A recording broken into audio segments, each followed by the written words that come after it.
How's it going, guys? Kyle from VW World. Today we have an awesome new video for you. Today we're checking out the mk6 GTI versus the new mk7.5 GTI. We're gonna find out which one's faster, which one's better to buy, which one has the coolest features. Let's hop right in.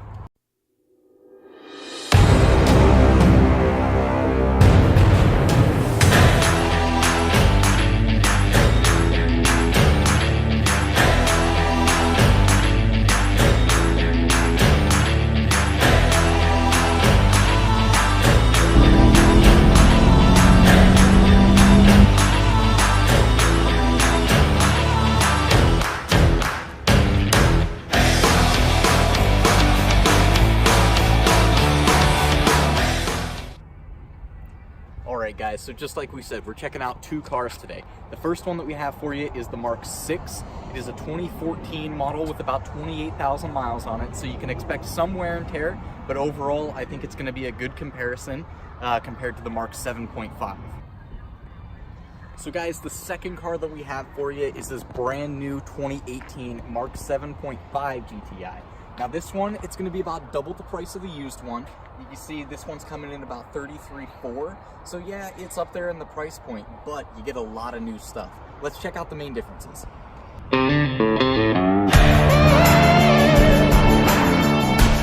So in these two GTIs, you can see we both have a TSI engine.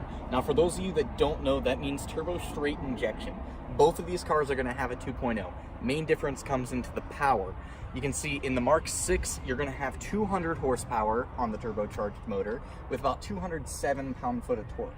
Moving over to the mk7.5, you're actually going to pick up an extra 20 horsepower. So 220 and 258 pound-foot of torque. Way more than the old ones used to get.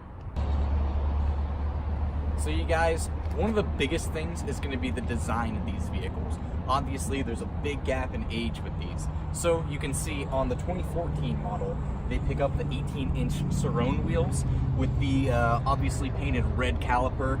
Really nice rotors on there.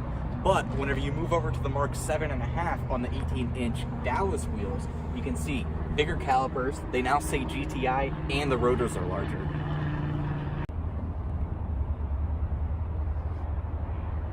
So obviously exterior has changed a lot. You can see from the mk6 models, things were really rounded off. With the mk7.5, they really tightened things up, added a lot more edges, corners, lines, things to guide your eyes. These mk7.5 are beautiful.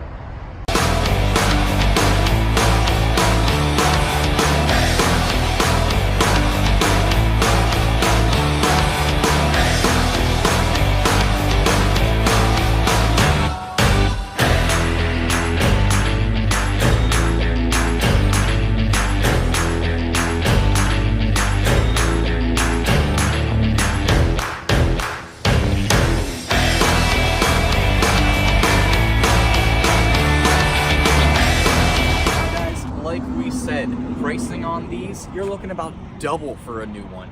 You can pick these up for about mid-teens, and let's be honest, the styling is still really cool. Though it's rounded off, it still has that classic GTI Volkswagen feel to it. The wheels are sweet, the back window is sweet, everything about it even has a spoiler. It's a hot hatch, guys.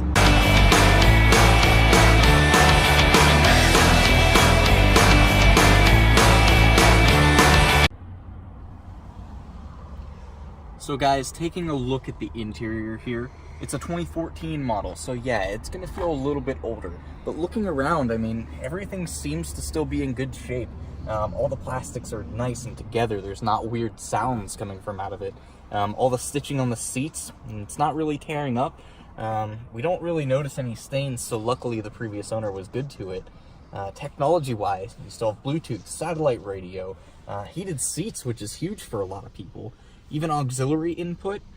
One of the coolest things, though, has to be this steering wheel. You don't really get this on the mk7 or the 7.5 now. It feels sportier, it feels thicker, stronger, even has paddle shifters behind it. Let's show you what we mean with the mk7.5. So guys, a lot of things that are similar in these models. First off, you have the same DSG transmission from the different models. Still have your heated seats and all of your climate control. Pretty straightforward. Spacing in here feels for the most part the same. Doesn't feel smaller or larger to a reasonable extent. But with that extra price tag, you are picking up a lot of extra features. First thing, you have this nice big touchscreen radio. Has Apple CarPlay and Android Auto. Of course, you still have Sirius XM and Bluetooth, but times are moving quick, so you need that new tech. Paddle shifters are on this one as well, and the steering wheel controls. Though they did add a nice big moonroof on these, much different from previous model years.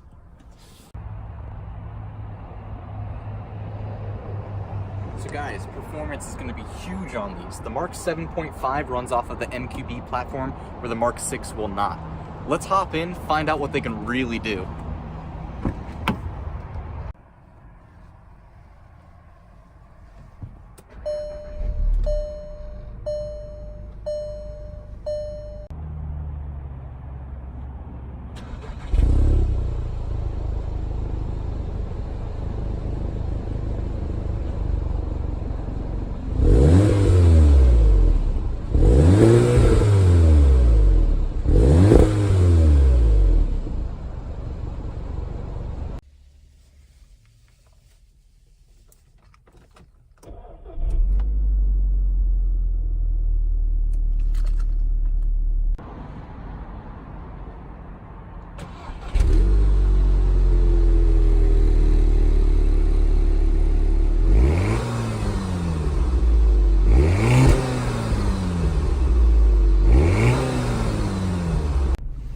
Alright guys, today we're driving the mk6 first. We're just going to take it through some corners, get a feel for how it drives, see what little quirks are in there compared to the newer models.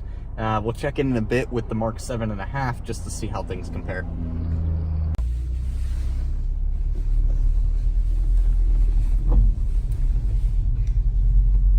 Alright guys, so we're going to just check out a quick acceleration for you, see what this thing really can do.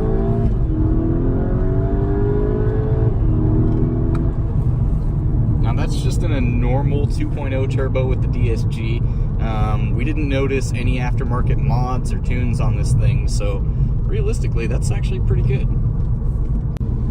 So guys, we're going to take it into the turns and see what sort of handling we have. Now the mk6 doesn't use the MQB platform, but it still seems to handle them really well.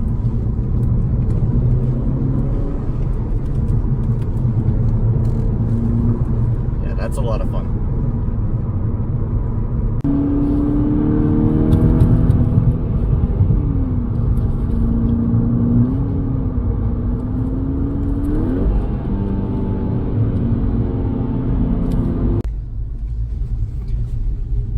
Alright guys, so in sport mode we're just going to give you a quick 0 to 60, see how quick this thing actually is.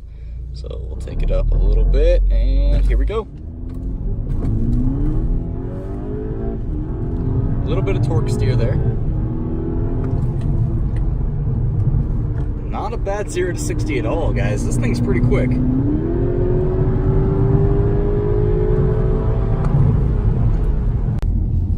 So guys, we are now in the mk7.5 2018 model. Last time we said on the mk6 that the steering felt really heavy. In this one you can definitely tell that it's a lot lighter, at least in the normal drive mode. Whenever I move it over to sport, it definitely tightens up like the mk6 did. I think that this is a better option for people who want more variety in their drive.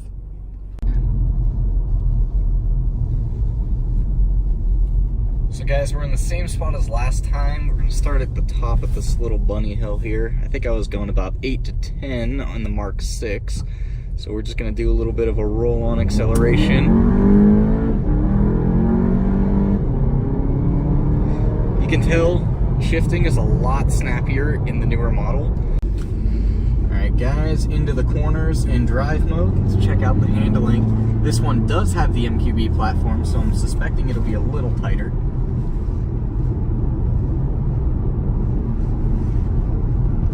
Yeah, you can definitely feel a lot more confident in the turns with the MQB platform in this guy.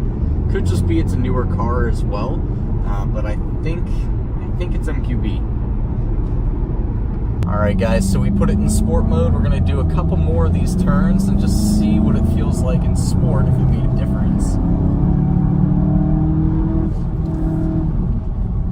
Definitely a lot quicker in sport mode. Handling feels for the most part the same, other than the tighter wheel. Yeah, that feels a lot better than the Mark 6 did.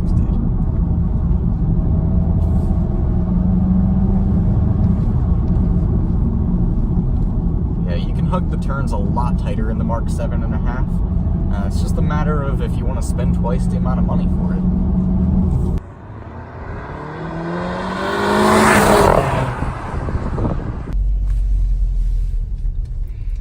Alright guys, so we're in the same spot. We're going to take it down to 0, do a quick 0 to 60.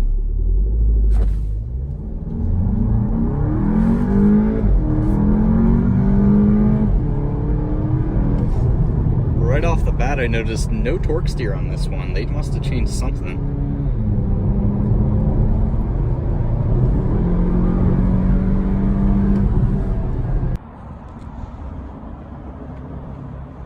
So guys, we've caught a glimpse of both GTIs now, Mark 6 and 7.5. Realistically, for half the price, you can pick up a pretty sweet sports car.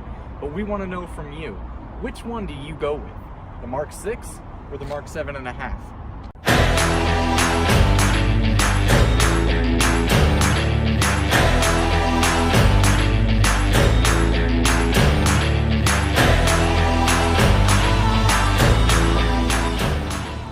Alright guys, thanks for checking out today's video. If you liked it, leave us a comment below, like, and subscribe.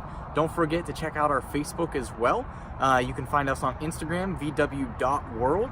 We want to know, what kind of VW do you guys drive? Who has the coolest one? Thanks guys.